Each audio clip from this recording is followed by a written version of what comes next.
Chapter 25. Technically, of course, he was not alone. Lucius Clark's shop was filled with dolls, lady dolls and baby dolls, dolls with eyes that opened and closed, and dolls with painted on eyes, dolls dressed as queens, and dolls wearing sailor suits. Edward had never cared for dolls. He found them annoying and self centered, twittery and vain.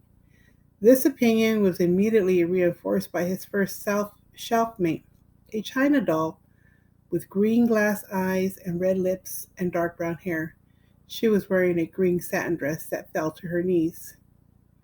"What are you?" she said in a high pitched voice when Edward was placed on the shelf next to her. "I am a rabbit," said Edward. The doll let out a small squeak.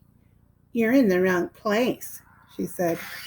"This is a shop for dolls, not rabbits." Edward said nothing. "Shoo!" said the doll. "I would love to shoo," said Edward, "but it is obvious that I cannot." After a long silence, the doll said, "I hope you don't think that anyone is going to buy you." Again, again, Edward said nothing. "The people who come in here want dolls, not rabbits. They want baby dolls or elegant dolls, such as myself. Dolls with pretty dresses, dolls with eyes that open and close." "I have no interest in being purchased," said Edward. The doll gasped. "You don't want somebody to buy you?" she said. "You don't want to be owned by a little girl who loves you?" Sarah Ruth, Abilene, their names went through Edward's head like the notes of a sad, sweet song. "I have already been loved," said Edward. "I have been loved by a girl named Abilene. I have been loved by a fisherman and his wife, and a hobo and his dog. I have been loved by a boy who played the harmonica and by a girl who died. Don't talk to me about love," he said. "I have known love." This impassioned speech shut up Edward's shelfmate for a considerable amount of time. "Well," she said at last, "still, my point is that no one is going to buy you." They did not speak to each other again. The doll was sold 2 weeks later to a grandmother who was purchasing her for a grandchild. "Yes," she said to Lucius Clark, "that one right there, the one with the green eyes. She is quite lovely."